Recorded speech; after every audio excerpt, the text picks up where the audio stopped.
चलो देखो जरा यहाँ पे देखो, अब तक आपके पास जो पेज बना हुआ है, जिसके पास नहीं है वो बना लो शुरू से। देखो एक बार इस तरह से आप शुरू कर रहे हैं, देखना उसमें कैश फ्लो स्टेटमेंट, जो पूरा आपके पास एक फॉर्मेट तैयार हो रहा है, जो आपने एक साफ पेज दे रखा है अपने पास। इसमें आप इस तरह डालते हैं, नंबर 1 सबसे पहले क्या बना रहे हैं, cash flow from operating, cash flow from operating activities. और ऑपरेटिंग एक्टिविटी में सबसे पहला काम क्या करते हैं, net profit before tax and extra ordinary items calculate करने हैं। कहां से निकलते हैं ये गौरिका, इसकी वैल्यू कहां से निकालते हैं भाई, अलग से बनाते हैं वर्किंग नोट। अब आप मना कर रही हो, आज ऐसे भी टेस्ट था, अभी आप ये नहीं बता पा रही कि वैल्यू कैसे निकालेंगे, तो वर्किंग नोट बनाना पड़ता है अलग से, उस वर्किंग नोट में से वैल्यू निकलती है। उसके बाद क्या करते हैं, adjustment for non cash non operating items. Non cash के एग्जांपल बताइए, जैसे डेप्रिसिएशन, जैसे गुडविल राइट ऑफ हो गई आपकी, पेटेंट्स आपके अमोर्टाइज्ड हो गए, इन सब चीजों को आप क्या कहते हैं, नॉन कैश में लिखते हैं, और ये ऐड हो जाते हैं वापस। इसी तरह से इस तरह दे रखा है सपोज कि प्रोविजन फॉर डाउटफुल डेट्स, क्या हुआ, इंक्रीज हो गया या डिक्रीज हो गया, तो वो यहां पर आते हैं। फिर क्या है, नॉन ऑपरेटिंग आइटम, जैसे loss on sale of machinery, gain on sale of machinery, इस टाइप की चीजें। और नॉन ऑपरेटिंग में क्या आएगा, इंटरेस्ट रिसीव्ड, डिविडेंड रिसीव्ड, ये सब यहाँ पे माइनस कर देते हैं आप लाके। और जैसे ही ये चीजें होती हैं भाई, इसमें इसको एडजस्ट करने के बाद जो वैल्यू आती है, क्या कहते हैं उसे, operating profit before working capital changes. उसके बाद करंट एसेट्स और करंट लायबिलिटीज की बात आती है। यहां पर आप लेके आते हैं add increase in CL, decrease in CA, और लेस करते हैं increase in CA, decrease in CL. और इतना एडजस्टमेंट करने के बाद फिर जो वैल्यू आपको मिलेगी, क्या नाम देंगे इसको, कैश जनरेटेड, है ना, कैश जनरेटेड फ्रॉम ऑपरेशंस। अगर निगेटिव आ रहा है तो क्या कहेंगे, कैश यूज्ड, ठीक है ना। इसके बाद क्या करते हैं, यहां तक आने के बाद सबसे पहले जो टैक्स है उसे माइनस करेंगे, तो लेस इनकम टैक्स पेड। और साथ में इंपॉर्टेंट चीज लिखी रहती है, क्या, नहीं नहीं, इसी में भी इनकम टैक्स पेड में नेट ऑफ रिफंड, यानी कि अगर कुछ वापस आ गया है तो माइनस कर दो। तो इस तरह से होगा ये इनकम टैक्स पेड, सपोज कुछ लिखा हुआ है इसमें से, कहां पे, अब यहाँ पे समझा रहे हैं, वो तो ऊपर हो चुका जो भी आपने करा, यहाँ तक आने के बाद 2 बार एडजस्टमेंट होता है इनका, 2 बार करेंगे तो इनका एडजस्टमेंट एक तो ऊपर कर दिया आप, वहां पे भी माइनस करा, पे भी माइनस हो जाएगा। रिफंड जो था वो वहां पे आपने क्या करा था, माइनस, इनकम टैक्स पेड को ऐड करा था, ये तो करा था। अब यहाँ पे लेस कर रहे हैं, किस तरह समझिए, जितना भी टैक्स पेड था उसमें से लेस करते हैं रिफंड ऑफ इनकम टैक्स। और फिर जो वैल्यू आती है, सपोज करिए यहाँ पे है 10 और यहाँ पे है 2, तो यहाँ कितना लिखा जाएगा, 8। तो 8 माइनस होगा, जो भी कैश जनरेटेड आया है उसमें से क्या माइनस होगा, 8। ऐसे नहीं करना, तरीका ही रखेंगे, नेट लिखना होता है कि कितना आपने दिया और कितना वापस आ गया, तो सिर्फ एक नेट वैल्यू दिखानी है आपको। वैल्यू तो वही आएगी जैसे अगर आपने कहा उस तरह भी नहीं आएगा, लेकिन ऐसे दिखाना है। और ये जो वैल्यू आई थी इसको क्या नाम देंगे, नहीं, इसको कहेंगे cash flow from operating activities before extra ordinary items. Cash flow from operating activity before extra ordinary item कहा जाएगा। और इसमें आप दो काम और करने हैं, ऐड और लेस। ऐड क्या होगा इसमें, जो भी एक्स्ट्रा ऑर्डिनरी गेन है, और लेस होगा जो भी एक्स्ट्रा ऑर्डिनरी वाले आपके लॉसेस हैं, ठीक है ना। ऊपर उल्टा करके आए थे आप, जो गेन्स थे उनको माइनस कर दिया था, लॉसेस को ऐड किया था। अब यहाँ जो चीज है ही क्या करेंगे, ऐड एक्स्ट्रा ऑर्डिनरी आइटम्स में अगर आपको कोई गेन हुआ है तो क्या करेंगे, ऐड कर देंगे। और एक्स्ट्रा ऑर्डिनरी आइटम्स में अगर आपको कोई लॉस हुआ है तो उसको क्या करेंगे, माइनस कर देंगे। और अब ये सब होने के बाद जो फिगर आपको मिलेगी उसको हम कहेंगे cash flow from operating activity. तो ये एक पूरा ऑपरेटिंग का हो गया आपका, कैश फ्लो फ्रॉम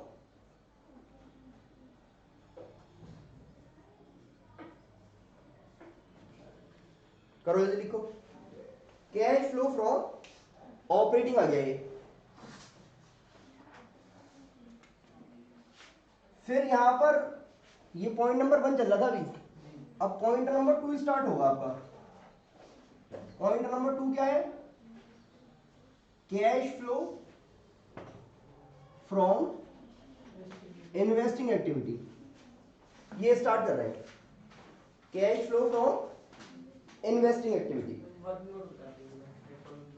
अभी बता देंगे, cash flow from investing activity.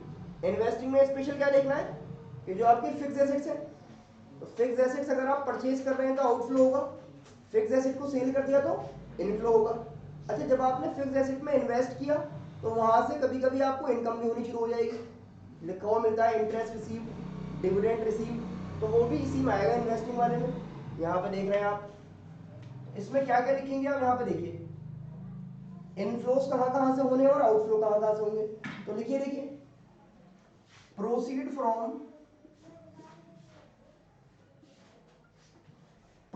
From sale of tangible और intangible assets, land building plant machinery goodwill patent सारे आ गए, टेंजिबल भी और इंटेंजिबल भी। कोई से भी एसेट्स आपने बेचे तो उससे पैसा आया, ये इनफ्लो का सोर्स हो गया। इसी तरह देखो नेक्स्ट आपको बता रहे हैं proceed from sale of investment, कोई इन्वेस्टमेंट आपके पास थी वो आपने सेल कर दी, तो प्रोसीड फ्रॉम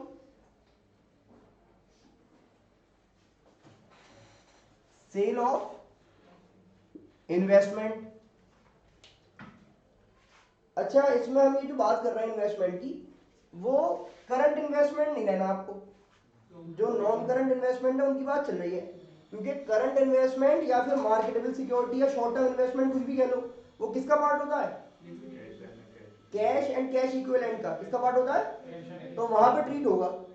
भाई नॉर्मल इन्वेस्टमेंट लिखा हुआ है सिर्फ तो कोई परेशानी नहीं है आपको, लेकिन करंट इन्वेस्टमेंट है, मार्केटेबल सिक्योरिटी है या फिर शॉर्ट टर्म इन्वेस्टमेंट लिखा हुआ है, तो यहाँ पे नहीं आने के, बल्कि कहाँ जाएंगे, कैश एंड कैश इक्विवेलेंट में, ठीक है ना। इसी तरह से देखिए आपसे कह रहा है loans and advances, loans and advances recovered. आपने किसी को लोन दिया हुआ था, अब वो पैसा आपको वापस मिल गया, तो लोन लेना तो फाइनेंसिंग में आता है, लेकिन लोन देना किसमें आएगा, इन्वेस्टिंग में। अब वही पैसा आपको वापस मिल गया, तो जब वापस मिल गया तो रिकवर कह रहे हैं, और वो इन्वेस्टिंग के थ्रू आ रहा है पैसा आपके पास, ठीक है ना।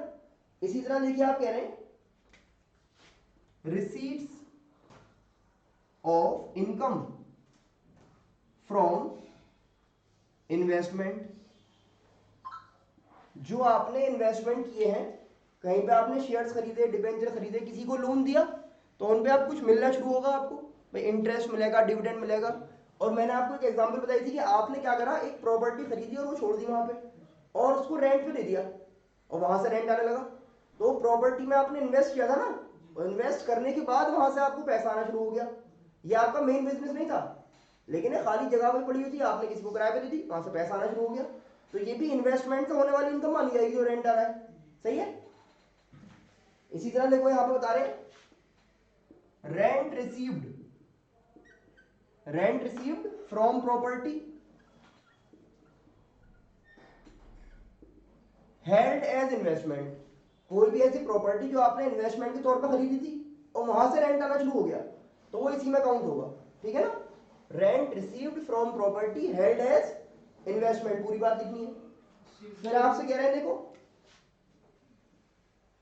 इंटरेस्ट या फिर डिविडेंड रिसीव, तो शेयर्स की अगर हम बात कर रहे हैं डिविडेंड मिलेगा, किसी कंपनी में शेयर खरीद लिए तो वहां से पैसा मिलेगा डिविडेंड की फॉर्म में, किसी कंपनी में डिवेंचर परचेज कर लिया आपने, किसी को लोन दे दिया तो इंटरेस्ट मिलना शुरू हो जाएगा। ये आपने देखे कि कहां कहां से इनफ्लो होगा इन्वेस्टिंग में, और वो जो पेज आप साफ वाला बना रहे हैं यहां तक तो आपका हो गया था, उसके बाद अब आप इसको लिख रहे हैं पॉइंट नंबर 2 में, ये सारे जो आपने देखे ये इनफ्लोज थे अभी तक, ये पैसा कहां कहां से आएगा। अब ये देख रहे हैं कहां कहां पे खर्च हो सकता है पैसा, तो कहां कहां पे खर्च होगा देखिए सबसे पहले कौन सी, खाली रेंट लिखा होगा तो यहाँ नहीं आएगा, फिर तो नॉन ऑपरेटिंग इनकम में गिनेंगे आप, किसमें गिनेंगे, इधर आइए। अब देख रहे हैं कहां कहां पे पैसा खर्च होगा, तो पेमेंट जब आप करेंगे, payment for purchase of fixed asset, आपने फिक्स्ड एसेट खरीदे तो पैसा दिया। अब ये फिक्स्ड एसेट मैंने सिर्फ लिखा है, तो फिक्स्ड एसेट आपको पता है दो तरह के होते हैं मरियम, कौन कौन से, टेंजिबल और इंटेंजिबल, तो टेंजिबल भी और इंटेंजिबल भी। देखो यहां पे तो अलग अलग नाम बता दिए थे, proceed from sale of fixed asset भी कह सकते थे यहां पे, proceed from sale of fixed assets. अब भाई दो तरह के होते हैं टेंजिबल और इंटेंजिबल, यहां खाली लिखवा दिया, एक ही बात है। फिर आपसे कह रहे हैं देखो payment for purchase of investment, payment for purchase of investment, और ये ध्यान रखना है ये इन्वेस्टमेंट कौन सी वाली नहीं है, शॉर्ट टर्म वाली नहीं है, शॉर्ट टर्म करंट या फिर मार्केटेबल नहीं है, बल्कि नॉन करंट वाली इन्वेस्टमेंट है, क्योंकि वो वाली कहां चली जाएगी, कैश एंड कैश इक्विवेलेंट में चली जाएगी। और लास्ट यहां पे देख रहे हैं आप लोन्स एंड एडवांसेस गिवन, भाई आपने अगर किसी को लोन दिया तो अगर आप किसी को लोन दे रहे हैं तो ये इन्वेस्टिंग तो है, आपने पैसा इन्वेस्ट कर दिया, तो ये आपका जो टोटल निकल के आएगा ये इनफ्लोज थे, ये आउटफ्लोज आए। अब डिफरेंस देखेंगे कि टोटल जो नेट इफेक्ट आ रहा है इसका वो इनफ्लो में आया या आउटफ्लो में, इनफ्लो में आया तो कहेंगे कि cash flow from investing, outflow में आया तो कैश यूज्ड इन इन्वेस्टिंग। तो ये करने के बाद जो भी आएगा उसका नाम यहां पर आप दे देंगे कैश फ्लो या फिर यूज्ड इन इन्वेस्टिंग एक्टिविटीज। सबसे ज्यादा मेहनत का यही होता है ऑपरेटिंग वाला, देखो तो इसमें कितना आसान है, सीधा बस आपको देखना है कि पैसा आ रहा है या जा रहा है, बस इतनी सी बात करनी है कि जब परचेज करेगा तो आप समझ जाएंगे पेमेंट करा होगा पैसा गया, सेल करेगा पैसा आ जाएगा, सबसे आसान है। फाइनेंसिंग वाला भी आसान लगेगा, बस इसी में कुछ पार्ट ज्यादा हो जाते हैं निकालने के लिए। समझिए इसको, लिखिए फिर क्वेश्चन समझा रहा हूं।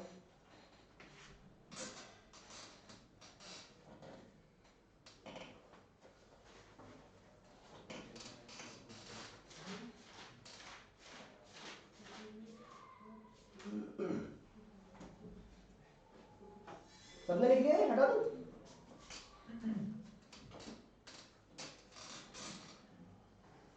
बना लिया ना, पेज वाला सबके पास है, चलिए। अब जब इन्वेस्टिंग एक्टिविटी की बात होगी तो आपको एसेट्स का अकाउंट बनाना पड़ेगा।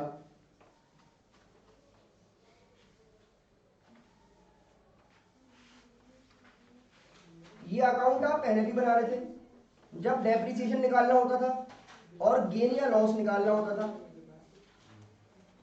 एक बार दोबारा समझ रहे हो उसी अकाउंट को, देखिए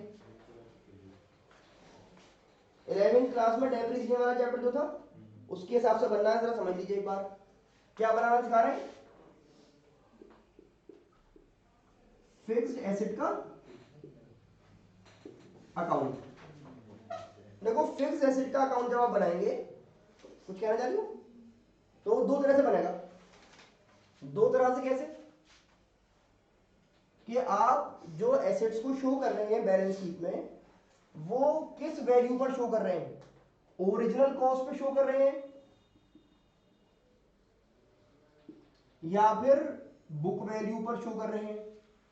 ओरिजिनल कॉस्ट पे शो करेंगे तो कैसा रहेगा और बुक वैल्यू पे शो करेंगे तो कैसा रहेगा। बुक वैल्यू जब क्वेश्चन कहना चाहेगा तो या तो सीधे लिख देगा बुक वैल्यू या लिखेगा नेट वैल्यू। क्या लिखेगा, या इसकी जगह पर लिखेगा रिटन डाउन वैल्यू। तो इन तीनों का एक ही मतलब माना जाएगा, चाहे क्या लिखा हो बुक वैल्यू या लिखा हो नेट वैल्यू या क्या लिखा हो रिटन डाउन वैल्यू। तो आप क्या समझेंगे तीनों में कि इस वाले टाइप से अकाउंट मेंटेन करना है। क्या फर्क है देखिए, जब हम ओरिजिनल कॉस्ट पे शो कर रहे हैं एसेट्स को तो इसका मतलब आप उनकी हर साल वैल्यू कम नहीं कर रहे, आप उनकी वैल्यू हर साल कम नहीं कर रहे, बल्कि उन पर जो डेप्रिसिएशन लगता है वो आप उठाकर एक अलग अकाउंट में लगा देते हैं जिसका क्या नाम है प्रोविजन फॉर डेप्रिसिएशन अकाउंट या फिर एक्यूमुलेटेड डेप्रिसिएशन अकाउंट। ठीक है ना, तो इसके साथ आप अकाउंट बनाते हैं एक्यूमुलेटेड डेप्रिसिएशन का अकाउंट या फिर प्रोविजन फॉर डेप्रिसिएशन अकाउंट। लेकिन क्योंकि यहां पे आप देख रहे हो हाथ के हाथ वैल्यू कम हो रही है, रिटन डाउन का मतलब है हर साल वैल्यू कम होकर लिखते हैं आप, नेट वैल्यू हर साल वैल्यू कम करके लिख रहे हैं और बुक वैल्यू में भी वही है कि आज की वैल्यू जो है वो कम करके लिखी गई है आपके पास। तो देख रहे हैं अगर आप मेंटेन कर रहे हैं कैसे नेट वैल्यू से तो अकाउंट कैसा दिखेगा आपको। ठीक है ना, आइए देखिए लिखिए जरा,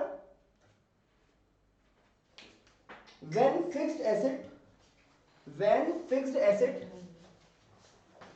is shown at written down value, when fixed asset is shown at written down value,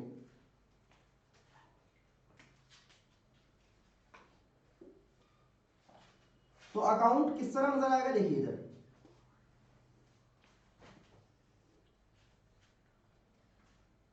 वही आपको क्योंकि एसेट्स का अकाउंट बना रहे हैं तो डेबिट और क्रेडिट दो बातें रहेंगी। जब ईयर स्टार्ट होगा तो ऑलरेडी कुछ ना कुछ एसेट अगर आपके पास है तो कहां शो होगा डेबिट में, तो टू बैलेंस बीडी के नाम से। लेकिन ये जो वैल्यू यहां पर आप लिख रहे हैं वो इसकी ओरिजिनल वैल्यू नहीं है बल्कि कौन सी वैल्यू है रिटन डाउन वैल्यू, और इस पर डेप्रिसिएशन ऑलरेडी लग चुका है। अगर आपने परचेज किया करंट ईयर में तो यहां पर शो होता है टू बैंक के नाम से, और ये मोस्टली जो यहां पर हम बात कर रहे हैं ये बैलेंसिंग फिगर में निकल के आया करेगा आपका ये जो वैल्यू है, क्योंकि क्वेश्चन में पूरा भर जाया करेगा वो, बस ये बचा करेगा। तो बैलेंसिंग फिगर में आप यहां पर कैलकुलेट कर देंगे और ये क्या होगा कि करंट ईयर में कितना परचेज किया, और इन्वेस्टिंग में काम में आएगा आउटफ्लो में। तो करंट ईयर में आपने कितना परचेज किया, सही है ना। इधर आ जाइए, अब यहां पर क्या दिखाते हैं कि आपने एक एसेट को सेल किया, तो क्वेश्चन में एसेट आपको सेल करना है तो बाय बैंक, इधर वाला बैंक किसके लिए काम में आ रहा है सेल के लिए। अब जो आपने एसेट सेल किया यहां पर कौन सी वैल्यू दिखाई है नेट वैल्यू, तो यहां पर भी जो आप एसेट बेच रहे हैं हमें ये देखना है कि उसमें से ऑलरेडी डेप्रिसिएशन हटा दिया गया हो। इस एसेट का डेप्रिसिएशन हमें इस अकाउंट में नहीं लेके आना क्योंकि वो पहले क्या होगा हट गया होगा, क्योंकि हम क्या ले रहे हैं नेट वैल्यू। अगर ओरिजिनल कॉस्ट पे लेके आते तो आप याद करिए हम इस तरह लिखते हैं बाय बैंक फिर बाय एक्यूमुलेटेड डेप्रिसिएशन लिखते हैं क्योंकि वो टोटल वैल्यू पे दिखाना चाहते हैं हम, लेकिन यहाँ पे किस वैल्यू पे दिखा रहे हैं नेट वैल्यू पे। अब सिर्फ यहाँ पे बचता है बाय स्टेटमेंट ऑफ पीएल, अगर आपको क्या हुआ है लॉस हुआ है, और अगर आपको गेन हुआ है तो यहां पर बचेगा टू स्टेटमेंट ऑफ पीएल। तो इधर है तो क्या मतलब है इसका लॉस, इधर क्या मतलब है गेन। अभी हम उसी एसेट की बात कर रहे हैं जो हमने सेल किया है, कितने का बेचा फायदा नुकसान, और उसके बाद ईयर के एंड में जो एसेट आपके पास बचे रह गए हाथ के हाथ उनकी वैल्यू कम करनी है तो यहां पे फिर लगेगा डेप्रिसिएशन, तो बाय डेप्रिसिएशन इस पे नहीं लगा रहे जो बिका बल्कि किस पे लगाया है जो बचे हुए हैं, क्योंकि अब हाथ के हाथ उनकी वैल्यू कम करनी है। और कम होकर इनकी वैल्यू यहां पर बच गई आपके सामने बाय बैलेंस सीडी।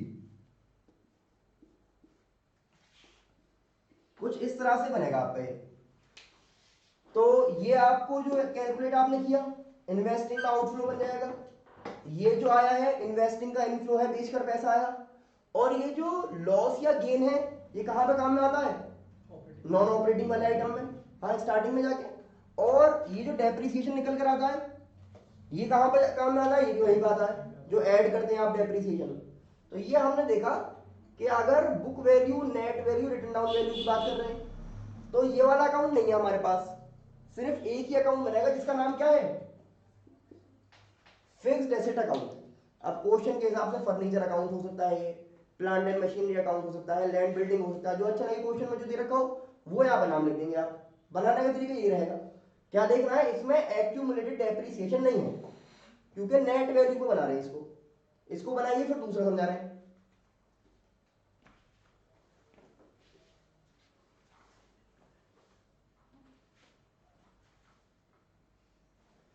गौरी का आपकी तैयारी होगी, कल पेपर है आपका प्री बोर्ड बिजनेस का, हो गई तैयारी? तो आप भी पढ़ लेती घर पे। हमने 3 चैप्टर के 4-5 कर लूंगी, एक छोड़ दूंगी। सारी कर जाओ तो एक छोड़ के कर दोगे फिर वो बाकी 5 अच्छे से जाएंगे फिर तो marks से। पढ़ोगी, लेकिन आज ये नहीं करा मैंने कि मैं अभी मैंने पहले 3 पढ़ लिए, 2 कौन कौन सा पढ़ लिया? स्टार्टिंग के, डायरेक्टिंग, स्टाफिंग और कंट्रोलिंग, फाइनेंशियल तो वो जरूर पढ़ो, कंज्यूमर प्रोडक्शन तो इम्पोर्टेंट है उसमें से। हाँ कंज्यूमर प्रोडक्शन पढ़ लो, अगर वो हो जाए फिर टाइम बचे तो वो पढ़ लेना। तो सिलेबस तो पूरे पढ़ के जाना चाहिए एग्जाम दे रहे हैं तो। आप लोग पता नहीं किस तरह पढ़ाई करते हो। चलो तो आज टेस्ट था वैसे आप लोगों का, पढ़ने के डर से आए थे, टेस्ट के डर से आए थे, या याद ही नहीं था? याद नहीं था इसलिए आ गए। गौरी गलत बात है तुम्हारी, मरियम तुम्हें याद था? अगर मैं आप टेस्ट करूँ तो हो जाएगा, हो नहीं पाएगा। मे भी यार टाइम खराब होता है, सीरियसली नहीं कर रहे यार तुम लोग। टाइम और मिल गया 2 महीने में तो बिल्कुल नहीं पढ़ोगे, फिर 2 महीने बाद जाओगे जब एग्जाम की बिल्कुल डेट आ जाएगी करीब कि लो आप कुछ करें। तुम तो कर रहे हो अभी से, हटाओ इसको, लिखा बेटा सबने? मरिया तुम मना नहीं कर रहे हो, फिर मैं हटा दूंगा तो कहोगी लिख लिया, तो फिर क्या कर लीजिए। चलिए देखिए, अब अगर हम बात करें कि अकाउंट मेंटेन किया जा रहा है ओरिजिनल कॉस्ट के हिसाब से, किसके हिसाब से? अब स्टार्टिंग देखो बिल्कुल ये रही, जो बैलेंस बीडी है उसमें आप वो वैल्यू लिखी हुई है जो कभी आपने खरीदा था वो एसेट, तो उस टाइम पे कितने का था। और अब आप जब यहां देखेंगे तो देखो बिल्कुल सेम रहेगा, थोड़ा सा यहां पे चेंज आना शुरू हो जाएगा। आप देख रहे हैं मोस्टली बिल्कुल सेम रहा भाई, ओपनिंग बैलेंस कुछ ना कुछ होगा, फिर आपने उसको सेल किया और उस पर कुछ गेन या लॉस होगा। लेकिन अब जब आप जिस एसेट को सेल कर रहे हैं उस पे आज तक का जो डेप्रिसिएशन जमा हो गया है आपके पास, एक्यूमुलेट कर लिया है, उसको ट्रांसफर करना है। तो यहां तो नॉर्मल लिखा था बाय डेप्रिसिएशन सभी एसेट्स पे, लेकिन आप सिर्फ किस एसेट की बात करेंगे जो सेल हो रहा है, बाय एक्यूमुलेटेड किस एसेट की बात कर रहे हैं जो सेल हो रहा है। तो जो एसेट आपका बिक रहा है उस पे आज तक कितना डेप्रिसिएशन जमा कर लिया है आपने, तो कितने का बिका, कितना डेप्रिसिएशन जमा था। जैसे अगर मैं कहूं कि एक एसेट जो 100 रुपए का लाए थे, जिस पे डेप्रिसिएशन आज तक आपने लगा लिया है 30 रुपीज का, उसको सेल किया गया है 80 में, तो बताइए गेन हुआ लॉस हुआ? गेन हो जाएगा 10 रुपए का, क्योंकि माइनस करके वैल्यू कितनी बच रही है आपकी, और ज्यादा में सेल हो गया तो 10 रुपए का गेन आ गया। सही है ना, 70 की वैल्यू से 80 में बेच दिया आपने। अगर हम ये कहते हैं कि अकाउंट मेंटेन कर रहे हैं नेट वैल्यू के हिसाब से, तो यहां पर अच्छा अभी अगर हम देखें तो फिलहाल यहां पर क्या क्या लिखूं मैं, इस वाले एग्जांपल के हिसाब से यहां पे क्या क्या लिखूं, कितने में बेचा 80, यहां 80 आ जाएगा, ठीक है। बाय स्टेटमेंट ऑफ पीएल यहां तो नहीं आएगा बल्कि गेन हुआ है, तो अब यहां पे आ जाएगा गेन की वजह से, तो गेन हो गया 10 रुपए का, और एक्यूमुलेट कितना 30। इस टाइम तो ऐसे लिखा गया, लेकिन अगर हम नेट के हिसाब से लिख रहे होते, नेट वैल्यू के हिसाब से, तो फिर यहाँ पे हम कैसे लिखते हैं समझिए, फिर ये नहीं आता यहाँ पे, यहाँ पे ये नहीं आता, क्योंकि इसका जो डेप्रिसिएशन है वो ऑलरेडी माइनस हो चुका था पहले ही। अब तो हम ओरिजिनल के हिसाब से लिख रहे हैं, और यहाँ पे फिर नाम ही नहीं था ये वाला, नाम क्या था, सिर्फ डेप्रिसिएशन। अब नाम क्या है, एक्यूमुलेटेड। अब देख रहे हैं, देखिए एक्यूमुलेटेड डेप्रिसिएशन का अकाउंट। तो कब बनेगा, जब क्वेश्चन में इसकी वैल्यू भी दे रखी होगी, जाहिर सी बात है, आपको लिखा हुआ देखते हैं आप लोग, इसका नाम भी दे रखा होता है, इसका नाम दे रखा है तो स्टार्टिंग इसकी यहां से होती है, by balance BD to balance CD. बताइए इतनी बात समझ में आ रही है। अब बैलेंस बीडी इसकी वैल्यू यहाँ पे ओपनिंग वाली लिख दी आपने और क्लोजिंग वाली लिख दी। अब इसमें दो चीज बच रही है, टोटल चार ही चीज होती है इसमें। एक तो वो डेप्रिसिएशन जो यहाँ पे आपने लिखा, तो इसमें से निकाल के यहाँ पे लेकर जाते हैं आप इसे, तो यहाँ पे लिख देंगे टू फिक्स्ड एसेट अकाउंट, या जो भी इसका नाम रहा होगा उस टाइम पे, land and building, plant, machinery, furniture, तो वो नाम यहाँ पे कॉपी हो जाएगा। और उसके बाद यहाँ पर बचेगा कि पूरे साल में कितना डेप्रिसिएशन लगाया गया, तो बाय डेप्रिसिएशन जो पूरे साल में लगा। समझिए जरा इस चीज को। अब ये जो वैल्यू है ये तो यहां पे काम में आ गई, ये वाली वैल्यू कहां पे काम में आएगी, स्टार्टिंग में ऐड करने के लिए, बिल्कुल सही है।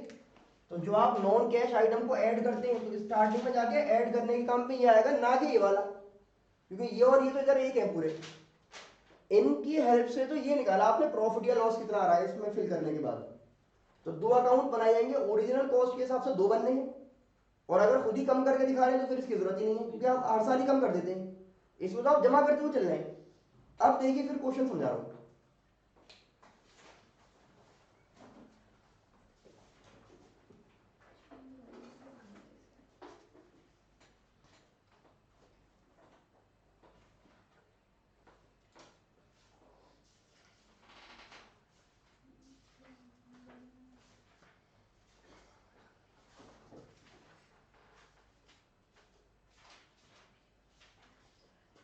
लिखिए question, a company has machinery, a company has machinery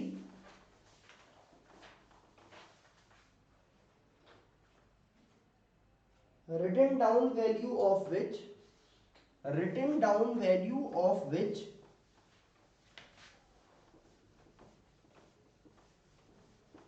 is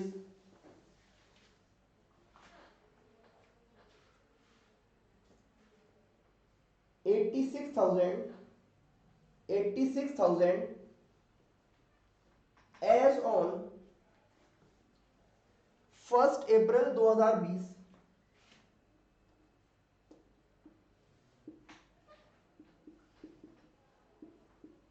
तो ओपनिंग वैल्यू हो गई एंड 95,000 एज ऑन 31 मार्च 2021। तो ओपनिंग और क्लोजिंग दो वैल्यू आ गई आपके पास। Depreciation for the year was, depreciation for the year was 4,000।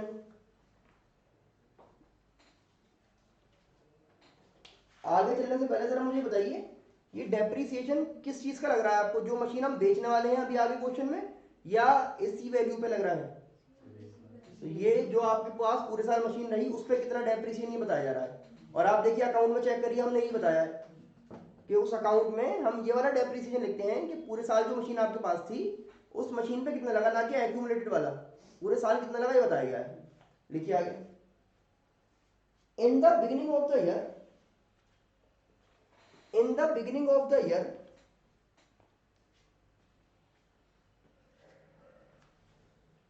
an item of machine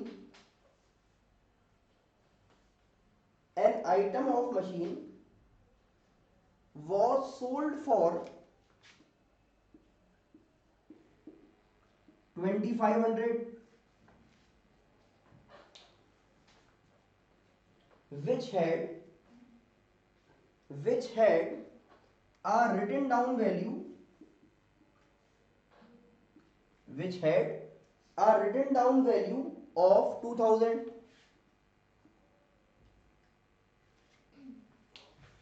तो आज वैसे तो आपने भेजा कितने में, 2500 में, लेकिन आज की डेट में सारा डेप्रिसिएशन कटने के बाद कितनी वैल्यू बच रही थी उसकी, 500 का फायदा हो रहा है इसमें आपको। आगे लिखिए, calculate cash flow from investing activity, calculate cash flow from investing activity. बताइए अकाउंट पहले बताइए किस हिसाब से बनना है, इस वाले हिसाब से या इस वाले हिसाब से, नीचे वाले के हिसाब से। तो आपने बनाया मशीनरी का अकाउंट,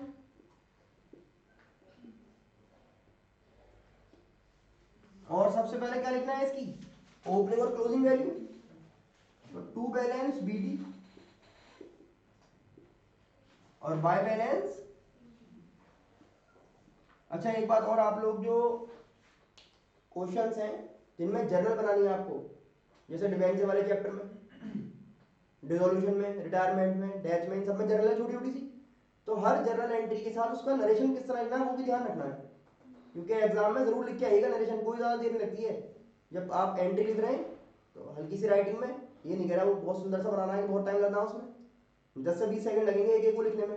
लेकिन अगर आप लिख दोगे तो ये रहेगा टीचर को कि आपका नंबर कहीं कटने के नहीं है अगर आपने सारा सही करा है, वरना एक उसके पास पॉइंट ये रहेगा कि नरेशन कम है तो आप थोड़े से काट लो। तो अगर जैसे आप डिबेंचर्स की बना रहे हैं, bank account debit to debenture application, साथ में नरेशन लिख दिया है ना, being amount received for application, इतनी देर लगती है लिखने में। देखिए तो अमाउंट देखिए कितना है, 86 और 95। इसी तरह से देखो ये हम जितने भी अकाउंट बना रहे हैं, इन अकाउंट को प्रॉपरली बनाना है आपको, नाम लिखा गया। अब एक चीज में लिखता नहीं होता, क्या काम है इसमें, पर्टिकुलर अमाउंट, पर्टिकुलर अमाउंट। तो ऐसी आदत नहीं होनी चाहिए, आप पूरा प्रॉपर बना के अपना स्केल हो पर्सनल खुद का, उससे आगे बना लेना, वरना ऐसे इंतजार में रहोगे कोई दोस्त दे तो बनाए। चलिए अब बताइए मुझे कितने में बेची गई, 25।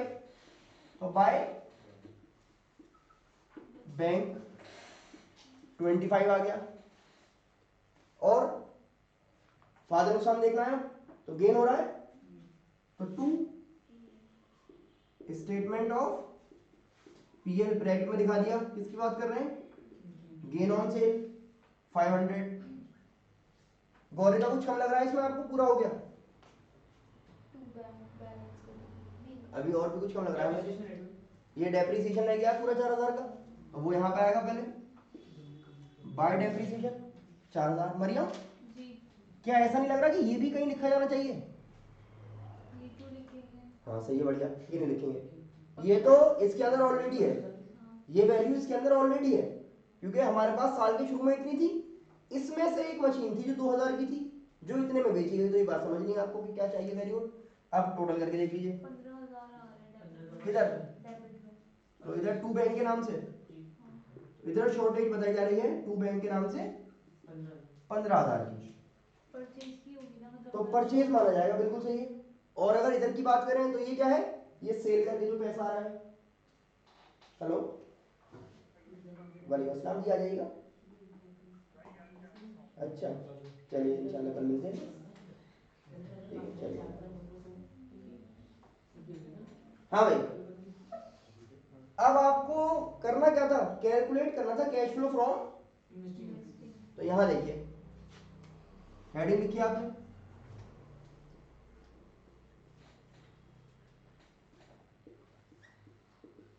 Cash flow from investing activity, और यहां पे आगे सबसे पहले proceeds from sale of machine. Proceed जब आप वर्ड सुन रहे हैं इसका मतलब पैसा आ रहा है आपके पास, कितने रुपए आए हैं, 2500, और गए कितने हैं, 15,000 रुपए। तो लिखेंगे payment for purchase of machinery,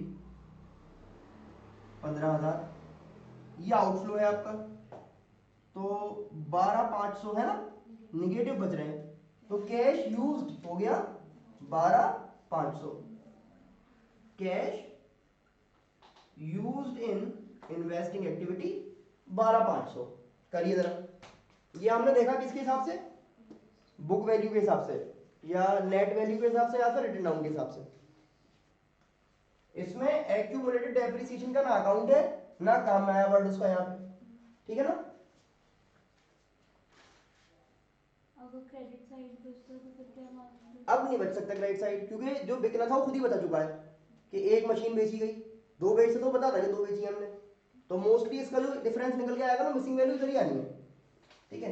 अच्छा, डेप्रिसिएशन भी खुद ही बता चुका है वो, अगर खुदा ना खास्ता यहाँ पे कमी आती तो फिर ये लिखा हुआ नहीं होता यहाँ पे, हाँ, फिर तो फिर आप उसको डेप्रिसिएशन मानते, अब क्योंकि यहाँ लिखा ही हुआ था तो फिर तो यही निकलेगा। समझिए आपने इस बात को, अगर क्रेडिट में कमी आ रही है तो फिर ये लिखा हुआ निकलेगा आपको। अगर जैसे इस टाइम शॉर्ट कहा था तो बैंक के नाम से आ गया, लेकिन अगर शॉर्टेज यहाँ है तो फिर क्वेश्चन में ये नहीं होगा, फिर इसको बनाएंगे आप, जो भी शॉर्टेज आ रही है वो डेप्रिसिएशन कहलाएगी, क्योंकि क्रेडिट में वो खुद बता चुका है कि एक मशीन बेची तो वही बिकी है बस, उसके अलावा फिर जो अगर वैल्यू कम हुई है, भाई इधर शॉर्टेज का मतलब वैल्यू कम हो गई मशीन की साल में, तो कम होने का मतलब एक भी डेप्रिसिएशन लग गया होगा, तो कुछ आपने बेच दी और कुछ डेप्रिसिएशन लगा, ऐसे वैल्यू कम हुई। अगर ये मान के चलोगे ये ऑलरेडी लिखा हुआ है यहाँ पे और फिर भी उधर कमी आ रही है, तो फिर आप दोबारा वहां बैंक नहीं आ सकते, समझाना चाह रहा हूँ। क्या आएगा वहां पे फिर, डेप्रिसिएशन। देखिए जरा एक और क्वेश्चन,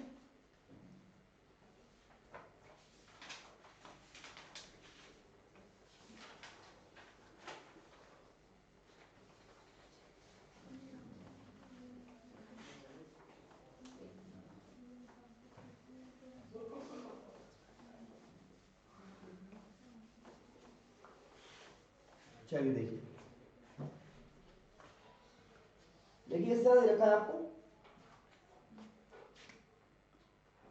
क्लोजिंग बैलेंस और ओपनिंग बैलेंस। लिखिए क्लोजिंग बैलेंस और ओपनिंग बैलेंस। यहां आपको दी हुई है मशीनरी एट कॉस्ट, मशीनरी किस पे दे रखी है, तो इस वाले हिसाब से देखना पड़ेगा आपको इस चीज को, ओरिजिनल कॉस्ट के हिसाब से, 420 और 4 लाख,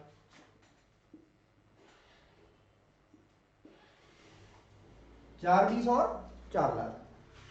फिर हमें दे रखा है एक्यूमुलेटेड डेप्रिसिएशन, एक्यूमुलेटेड डेप्रिसिएशन 1, 10 और 1 लाख का।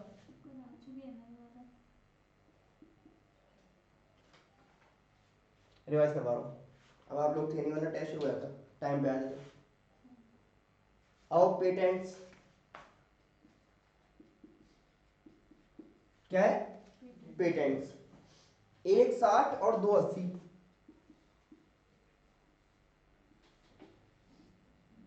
एक 60 और 280। तो ये वो वाला पार्ट है जो आपको क्वेश्चन में बैलेंस शीट की फॉर्म में दिया रहता है। अब नीचे दे रखी कहानी, एडिशनल इंफॉर्मेशन, लिखिए point number 1, during the year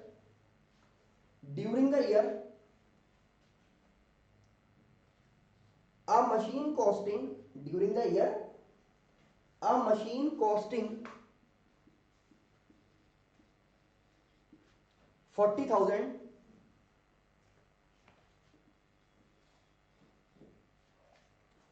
with its accumulated depreciation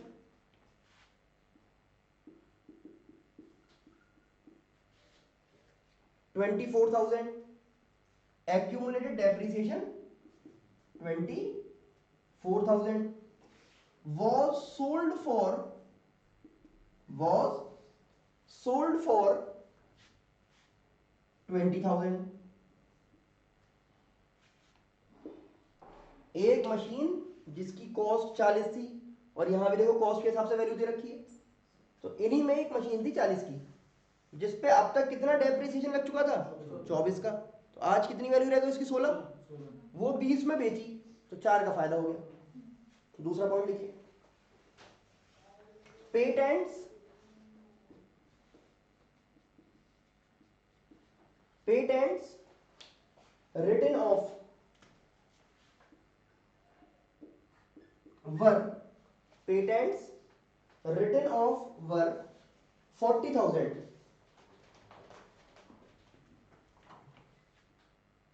गर्मी लग रही है वर 40,000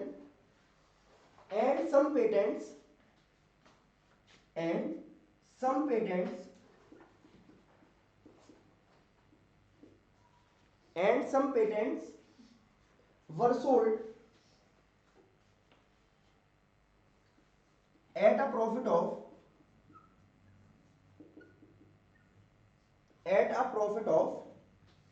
20,000 कह रहे हैं 40,000 की तो एमोर्टाइज्ड हो गए, राइट ऑफ का मतलब क्या, वैल्यू कम हुई उनकी, और कुछ हमने बेचे 20,000 के प्रॉफिट पे, वो कुछ की वैल्यू पता ही नहीं है हमें, तो हमें खुद कैलकुलेट करनी पड़ेगी कि कितने बेचे थे। तो यहाँ पर बना रहे हैं, देखिए आप सबसे पहले बना रहे हैं मशीनरी अकाउंट, और मशीनरी अकाउंट किस हिसाब से बनाना है, ओरिजिनल कॉस्ट के हिसाब से। इसका मतलब यहाँ पे डेप्रिसिएशन आएगा एक्यूमुलेटेड वाला, ये मतलब हुआ इसका। यहाँ पे आपने लिखना शुरू किया टू बैलेंस बीडी और बाय बैलेंस सीडी। कितनी है ओपनिंग वैल्यू, 4 लाख, और यहाँ पे कितना है 420, ये आ गया 4 लाख और 420। फिर कह रहे हैं कि एक मशीन जिसकी कॉस्ट 40 थी वो बेची गई है 20 में, जिस पर डेप्रिसिएशन 24 का लग चुका था। तो बाय बैंक और बाय एक्यूमुलेटेड डेप्रिसिएशन, तो सोल्ड फॉर 20 जिस पर डेप्रिसिएशन कितना था 24 का, और अभी हमने देखा कि 40 में से 24 गए, 16 बचे, 16 वाली चीज 20 में बेची तो फायदा हो रहा है, तो फायदा है तो यहां पे आएगा टू स्टेटमेंट ऑफ पीएल, 4,000 का फायदा हो गया। इतनी बात सही है। अब इसको क्लोज कर लीजिए आप।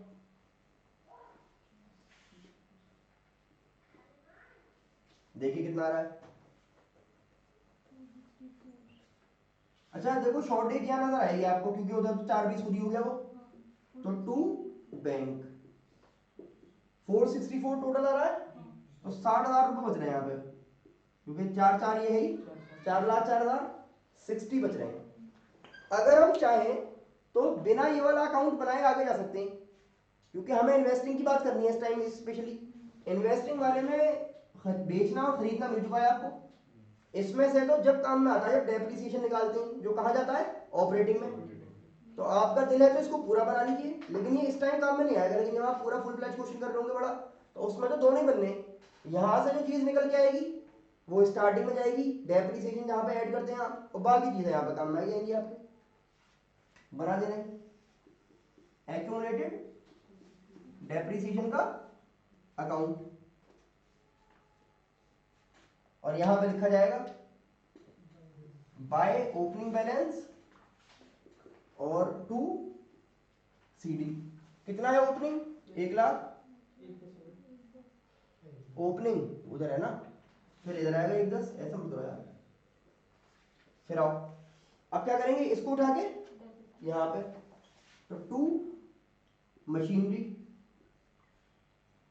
24, और अब यहां पे क्या पता लग जाएगा पूरे साल में डेप्रिसिएशन कितना लगा, तो कितना लगा, ये कितना है 134, वो 1 है 34 का लगा, और ये यहां पे बिल्कुल भी काम में नहीं आया आपके, क्योंकि कहां पे जाएगा ये,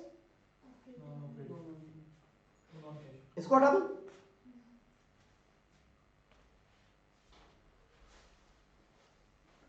अब देखो यहां बना रहे हैं पेटेंट्स का अकाउंट। देखिए पेटेंट्स के बारे में,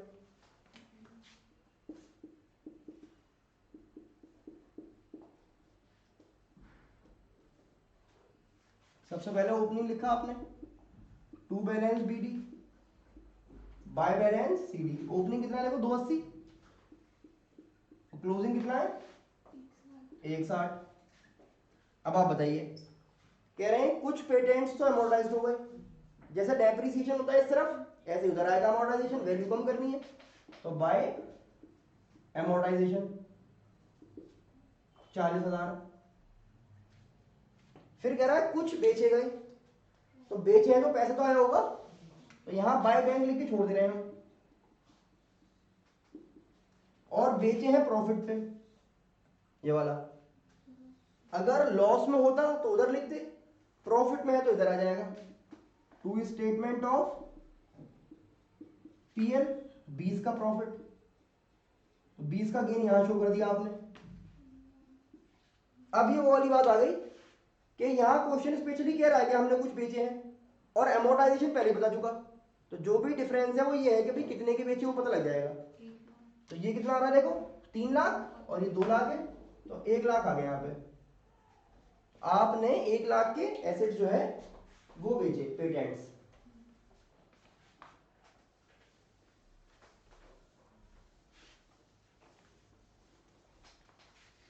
बनाना क्या है, कैश फ्लो फ्रॉम इन्वेस्टिंग, देख रहे हैं देखिए।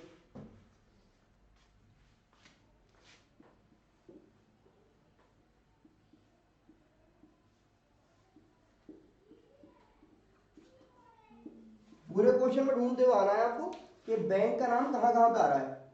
एक तो ये मिल गया, तो क्या कहेंगे, proceeds from sale of machinery 20,000।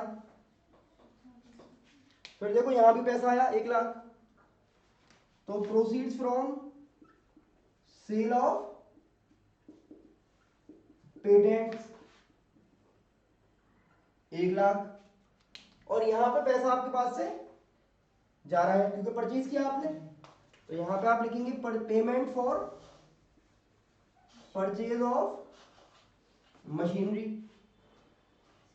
60,000, ये निगेटिव है, तो 60 बची आपके पास, जिसको क्या कहा आपने, cash flow from investing activity. देखिए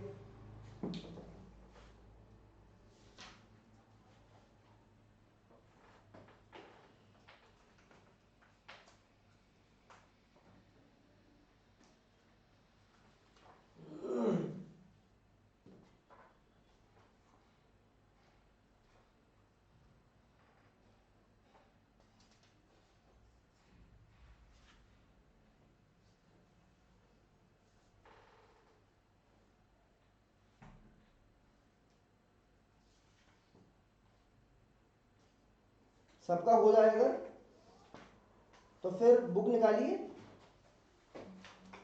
और बुक में देखिए क्वेश्चन नंबर 24।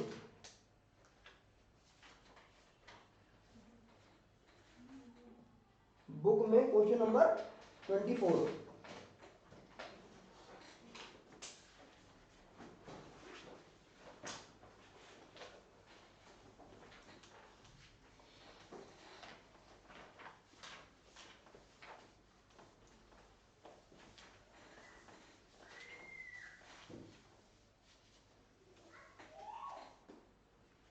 हटा दो उसको, हो गया सबका। पढ़िए जरा, क्वेश्चन देखिए, स्टार्ट करिए, करवा रहा हूं।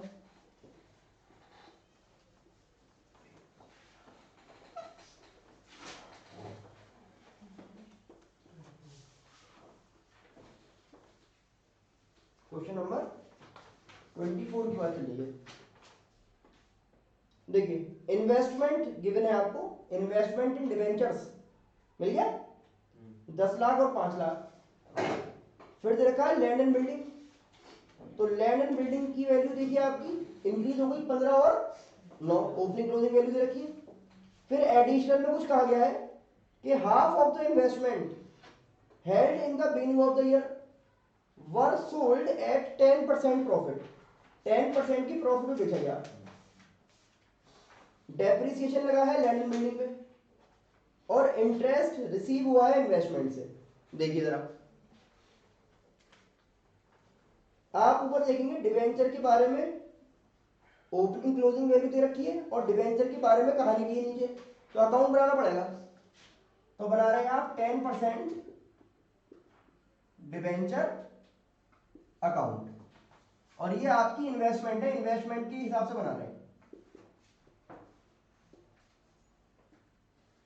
सबसे पहले ओपनिंग वैल्यू, तो टू बैलेंस बीडी और बाय बैलेंस सीडी। बताइए साल के शुरू में डिवेंचर कितने थे? 5 लाख के, और फिर कितने के हो गए? 10 लाख। अब सुनिए क्या कहा, half of the investment had in the beginning of the year were sold at 10% profit. तो साल के शुरू में कितनी इन्वेस्टमेंट है? इसका हाफ कितना हो गया?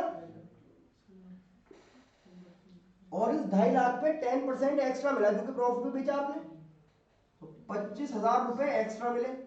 अब गेन जैसे ही पता लगा तो यहाँ लिख दें हाथ के हाथ, स्टेटमेंट ऑफ 25,000 का गेन आ गया। और टोटल कितना पैसा मिला? By bank 275। और तो कुछ कहानी क्या है इसके बारे में, इसको टोटल करके देख ले रहे हैं, पता लग जाएगा आपको कि और क्या करना है। तो ये हो गया 1275, ये कितना है? 525। तो इसका मतलब कुछ इन्वेस्टमेंट आपने और खरीदी होंगी, तो यहां पर लिख दे रहे हैं टू बैंक। बताओ कितना आ रहा है? 1275 में से 525 माइनस कर लीजिए, देखिए कितना बचा? 750, ये आ गया 750। सही है, एक अकाउंट हो गया ये डिवेंचर्स वाला। दूसरा देखेंगे लैंड एंड बिल्डिंग, और इसके बारे में नीचे क्या रखा है? डेप्रिसिएशन लगाया गया, तो इसका बना ले रहे हैं land and building account. Land की वैल्यू साल के शुरू में कितनी है? 9 लाख। और एंड में कितनी है? 15 लाख।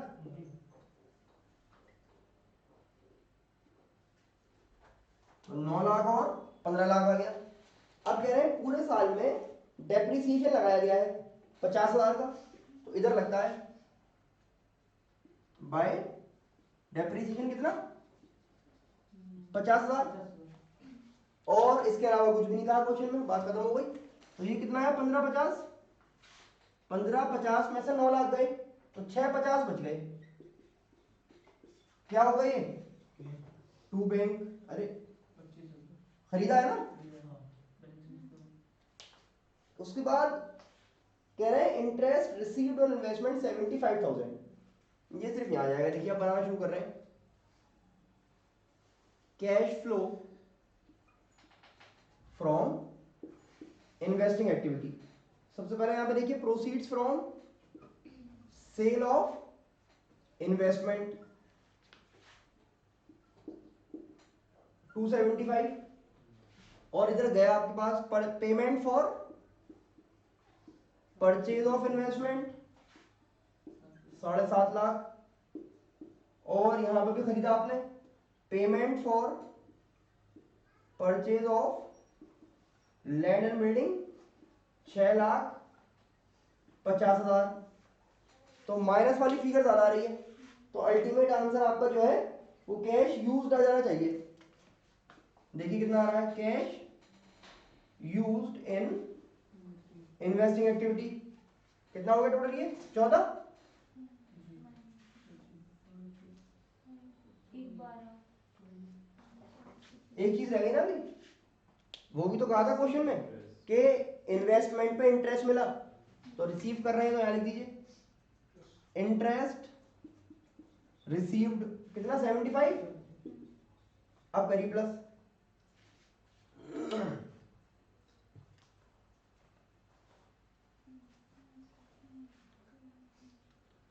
14 लाख में से 350 हो गए ना, 350 हटा दो तो 1050 आ गया। ये आंसर है आपका 1050। देखिए जरा,